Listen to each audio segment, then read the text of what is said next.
우리가 24K 골드를 대체적으로 그 피부가 약간 어두운 사람들은요, 그 저기 황금색의 골드가 잘 어울리고요. 그리고 핑크 골드 같은 경우는 피부가 하얀 사람들. 그래서 핑크 골드 이런 사람들은요, 유럽 사람들이 잘 어울려요. 근데 어느 날 갑자기 핑크 골드가 유행이라고 해가지고 너나 할 것 없이 핑크 골드를 하잖아요. 그러면 우리 동양적인 사람은 약간 피부가 약간 노르스름하거든요. 그러다 보면은 그 저기 핑크 골드가 안 어울릴 수도 있어요. 근데 그 중에서도 피부 하얀 사람들 있잖아요. 하얀 사람들이 핑크 골드를 하면은요, 되게 피부가 이제 그 골드를 함으로써 좀 돋보이게 되는 거죠. 그리고 또 한때 거의 한 30년 가까이 화이트 골드가 유행이었던 적이 있었어요. 화이트 골드와 백금은 달라요. 그래서 화이트 골드와 백금은 다른데 일반 시중에서 화이트 골드와 백금을 동일시 해가지고 하는 사람이 많았었어요. 근데 요즘은 순금이 비싸져가지고 그 저기 백금보다는 순금이 인기가 더 많고, 이제 순금을 그 저기 합금을 하려면 그 합금이 차지하는 그 금이 좀 많이 들어가거든요. 그런데 두 개의 비중으로 놓고 보면은요, 어차피 지금 백금의 중량이나, 왜냐면 백금이 좀 무겁거든요. 그러면은 요거를 만들기 위해서 같은 부피로 놓고 가잖아요. 그럼 백금이 또 무게가 더 나가요. 그러니까 두 개 단가라든지 아니면은 제작하는 비용이라든지 이런 거 보면은요, 거의 또 비슷해져요. 그래서 지금은 백금이 예전에 비해서는, 예전에 그 순금과 합금과 그 다음에 그 백금이 차지하는 비중이 되게 그 금액 차이가 많이 났었거든요. 근데 지금은요, 오히려 역으로 순금이 훨씬 더 비싸요. 비싼데 원래 그 명품의 화이트 계열의 다이아몬드에는요, 백금을 써요. 그러니까 합금보다는 백금을 써요.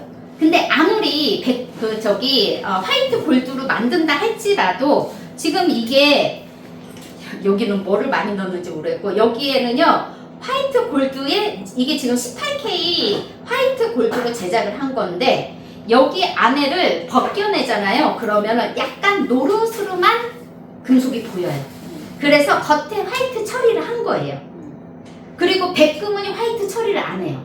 그러니까 같은 노란색이어도 여기 이제 좀 벗겨지거든요. 그럼 벗겨진다라고 하면 같은 노란색이라도 우리가 알고 있는 이 노란색의 금하고요, 화이트 골드의 노란 계열은 조금 달라요.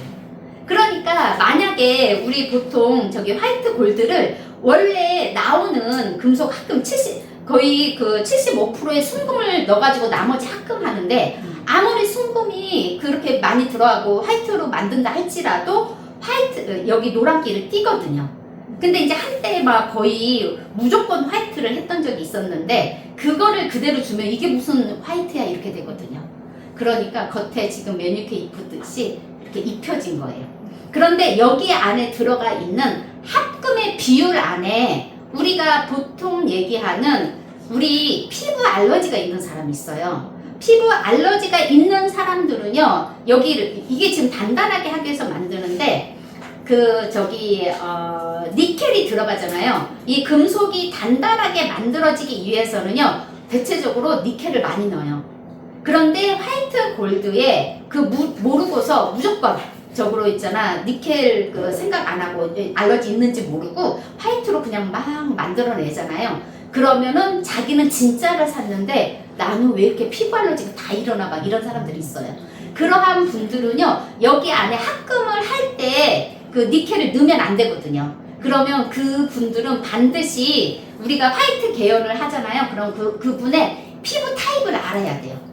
그러니까 우리 보통 보면, 저 같은 경우는 제가 요즘에 두드러기가 엄청 많이 나가지고 저는 메탈 알러지가 있거든요. 그러면 사람들이 메탈 알러지가 있는지 없는지 잘 몰라요. 근데 모르는데, 예를 들어서 대체적으로 음식물 알러지가 있는 분들, 이런 분들은 피부가 굉장히 예민하거든요. 이런 분들은 무조건적으로 화이트 골드를 해주면 안 돼요.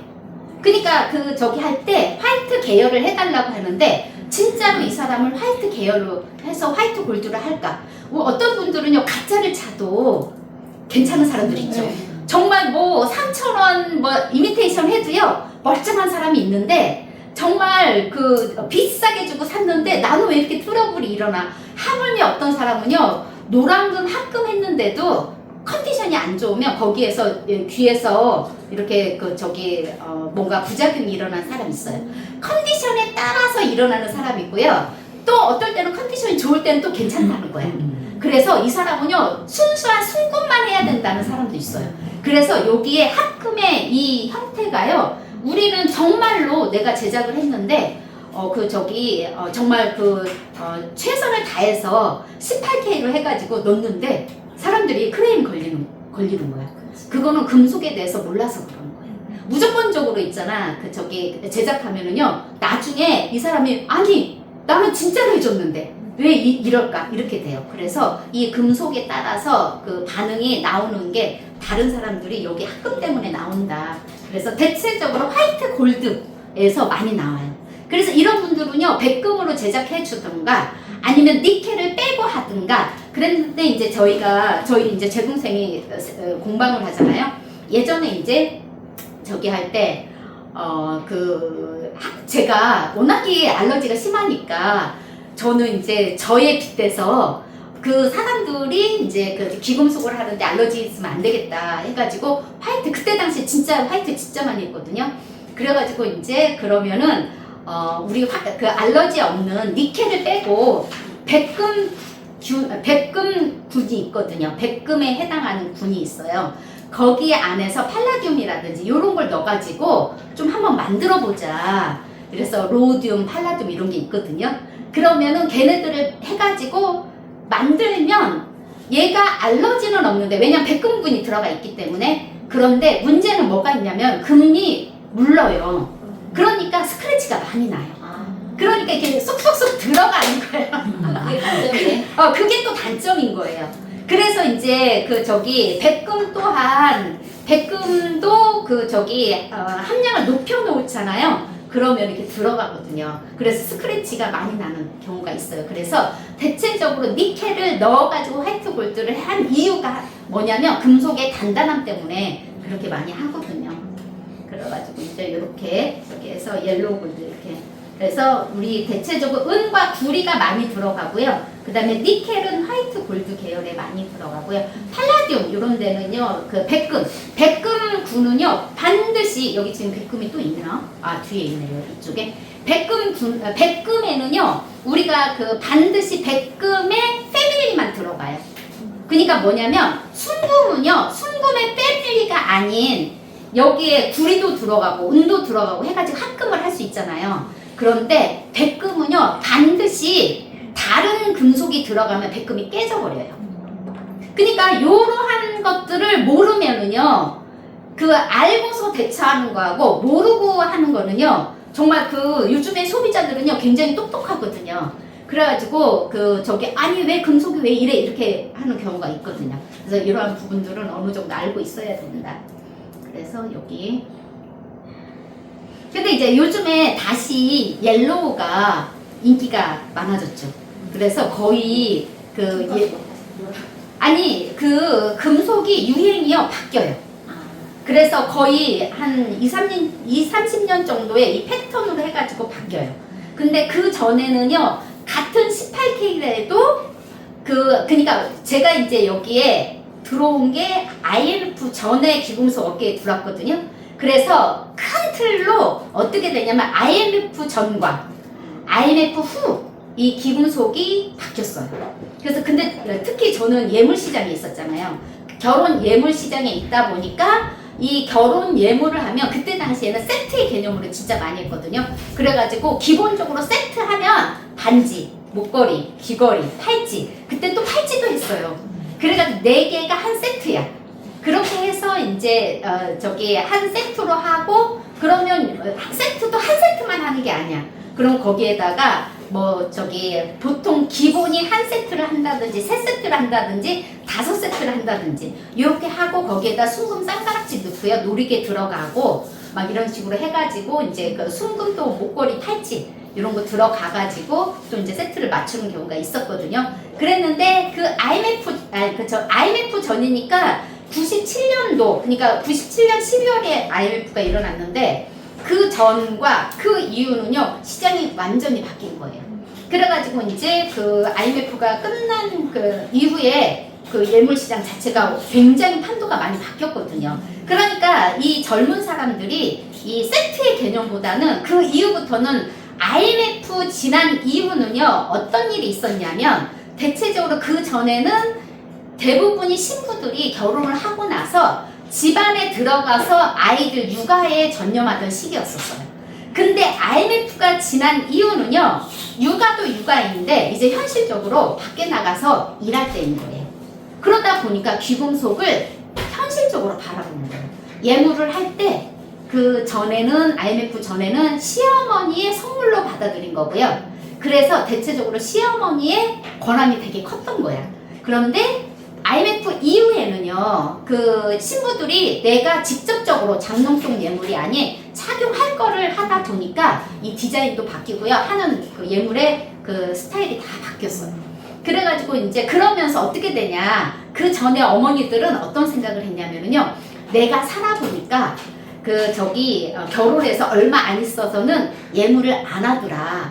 안 하는데 어느 정도 애가 성장을 해가지고 초등학교 들어가고 좀 어느 정도 애를 키워놓잖아요. 그 다음에 예물을 착용하게 된 거예요. 그러니까 어머니들 생각에는요, 지금 신부의 눈높이에 본 게 아니고 그 살아본 경험에 의해서 예물을 했는데 나중에 가가지고 그 하자마자는 착용을 안 하니까 나중에 착용할 때를 생각해가지고요, 디자인이 약간 올드한 거를 해요. 그래가지고 올드한 거를 해주니까 신부의 시선으로 보면 이거 착용도 안 할 건데 왜 해? 이렇게 해가지고요, 정말 예물을 해가지고 한 번도 착용 안 한 사람이 있어요. 한 번도 착용을 안 했는데 언제 가져오냐면 자녀 결혼할 때 가지고 와요. 그거를 다시 리셋하려고, 세팅을 다시 하려고.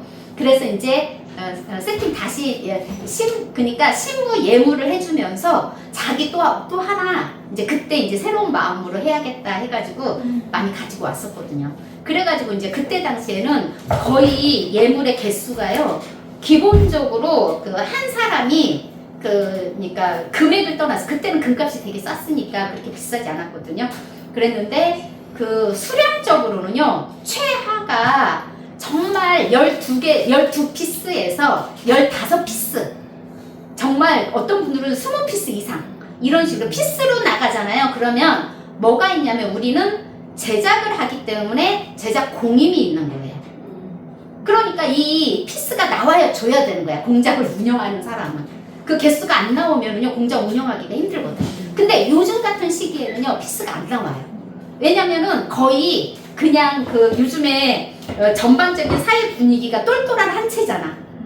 부동산도 똘똘한 한 채, 귀금속도 똘똘한 한 개, 이렇게 해가지고요, 큰 거를 안 하니까 이 다 공방들이 문을 닫는 거예요.